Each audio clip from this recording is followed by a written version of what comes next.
Jesus તમારા માટે કોણ છે? જીસસ ક્રાઇસ્ટ અથવા ઈસુ એક માનવ ઇતિહાસના સૌથી અનોખી વ્યક્તિ છે. એમના જીવને માનવ ઇતિહાસમાં એક અનોખી અસર મૂકી છે. આમ જોઈએ તો સમય પણ પોતે બે ભાગમાં વહેંચાયેલો છે, BC અને AD. BC એટલે બિફોર ક્રાઇસ્ટ, ક્રાઇસ્ટ આવ્યા એની પહેલાંનો સમય. એનો ડોમિની, જ્યારે જીસસનો જન્મ થયો એ સમય, અને ક્યાં તો એના પછીનો સમય. તો જીસસ ક્રાઇસ્ટ તમારા માટે કોણ છે એ જાણવું અને સમજવું એટલું જરૂરી કેમ છે? જીસસનું મહત્ત્વ જાણવા માટે તમારે શરૂઆતમાં જવું પડશે.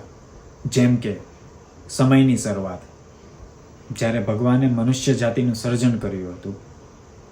પહેલો પુરુષ અને સ્ત્રીનું સર્જન કર્યું હતું એ ઈરાદાથી કે તેઓ ઈશ્વર સાથેના સંબંધ એક આનંદપૂર્વક રીતે ભોગવશે. માણસ અને ભગવાનની વચ્ચેના સંબંધ અતિ સારા હતા, એક પિતા અને દીકરાની જેમ, એક ગુરુ અને શિષ્યની જેમ, અને સૌથી મહત્વપૂર્ણ એક ઈશ્વર અને એક ભક્તની જેમ. પરંતુ મનુષ્યએ ભગવાનની આજ્ઞાનું પાલન ન કરીને ભગવાન અને મનુષ્ય વચ્ચેનો સંબંધ તોડવાનું નક્કી કર્યું. આ કારણ કે મનુષ્યએ આ ઈચ્છા ધરાવવી કે ભગવાનનું આજ્ઞાનું પાલન ના કરવું, તેથી ભગવાનની બનાવેલી દરેક વસ્તુ એક કેન્સરથી પ્રદૂષિત થઈ ગઈ, એક પાપ નામક કેન્સર. મનુષ્યના કરેલા તમામ પાપની એક કિંમત છે, એક બલિદાન છે, જે સંપૂર્ણ પવિત્ર હોવું જોઈએ. ભગવાન પવિત્ર છે, ભગવાનના DNA પવિત્ર છે, કોઈ પણ ખામી વગર, એકદમ પરફેક્ટ. ભગવાન ક્યારેય માણસ સાથે તેની પાપી શાપિત સ્થિતિમાં સંબંધ નથી રાખી શકતા. ઈશ્વર અને મનુષ્ય વચ્ચેના સંબંધ જો ફરીથી જોડવાનો એકમાત્ર રસ્તો હોય તો આ મનુષ્યના પાપની કિંમત ચૂકવવી, એક બલિદાન આપવું. જીસસ ક્રાઇસ્ટ એ પોતે જ આ બલિદાન બન્યા. તેને પોતાના રૂપે જ આ કિંમત ચૂકવી. મનુષ્યના પાપની કિંમત જીસસ ક્રાઇસ્ટ સે ચૂકવ્યું, જે પોતે ઈશ્વરના પુત્ર બલિદાન બન્યા મનુષ્યના પાપ માટે. તે પૃથ્વી પર આવ્યા અને તેમના પિતા ઈશ્વરની જેમ જ પાપ રહિત જીવન જીવ્યા, અને પછી તેને મનુષ્યના પાપ માટે પોતાનું જીવન અર્પણ કર્યું, જે નિર્દોષ દોષિતોની કિંમત ચૂકવે છે, જે તમારા પાપ માટે પોતાનું જીવન બલિદાન કરી દીધું, મારા પાપ માટે પોતાનું જીવન ગુમાવ્યું. એ જીસસ ક્રાઇસ્ટ તમારા અને મારા પાપ ખાતર તેમને પોતાનું જીવન અર્પણ કરી દીધું. જે સત્ય તમારે સમજવાની જરૂર છે એ આ જ છે કે તમારા અને મારા પાપ માટે જીસસ ક્રાઇસ્ટે પોતાના જીવનનું પોતાનું એક કિંમત રૂપે ચૂકવણી કરી. ઈશ્વર અને આપણી વચ્ચેના સંબંધ આપણા પાપ તોડે છે. ઈશ્વર અને તમારી વચ્ચેના સંબંધ તમારું પાપ તોડે છે. ઈશ્વર અને તમારી વચ્ચેની દૂરી વધારે છે. આ કેન્સર, એક પાપ નામક કેન્સર, ઈશ્વર અને તમારી વચ્ચેની દૂરી વધારે છે, તમને ઈશ્વરથી દૂર લઈ જાય છે.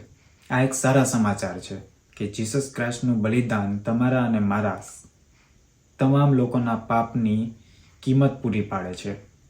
ઈશ્વર સાથે તમારા અને મારા મનુષ્ય જાતિના તમામ સંબંધો ઈશ્વર સાથે ફરીથી સર્જન કરવા જીસસ ક્રાઇસ્ટ પોતે મૃત્યુ પામ્યા, અને પછી 3 દિવસ સુધી કબરમાં રહ્યા, અને પછી તે મૃત્યુમાંથી સજીવન થયા, એક ચમત્કાર રૂપે.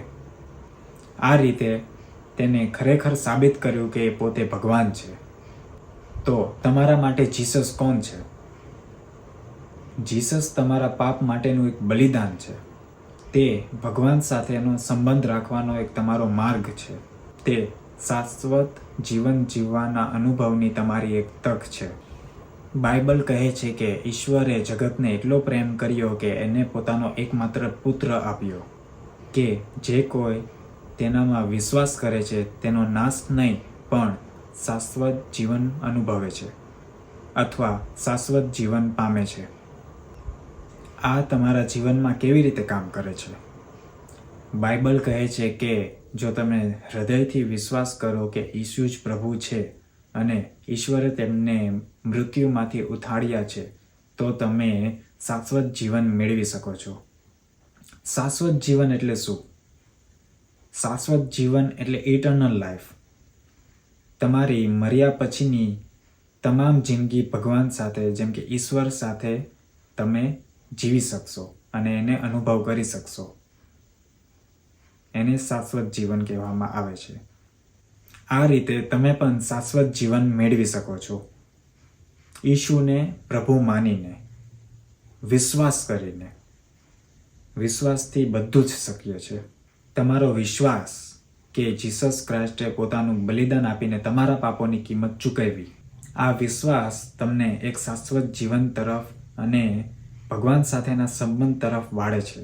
શું તમને વિશ્વાસ છે કે જીસસ ક્રાઇસ્ટે પોતાનું બલિદાન તમારા પાપો માટે આપ્યું છે? શું તમે માનો છો? તમારો સમય આપવા માટે ખૂબ જ આભાર. મોટા ભાગના લોકો અહીંયા સુધી નથી જોતા, પણ જો તમે અહીંયા સુધી જોવો છો એનો મતલબ ઈશ્વર તમારી સાથે છે. તમે માનો કે ન માનો, એ તમારી સાથે છે અને અજાણતા અને જાણતા તમારી મદદ કરતા રહે છે, પણ તમને ખબર નથી.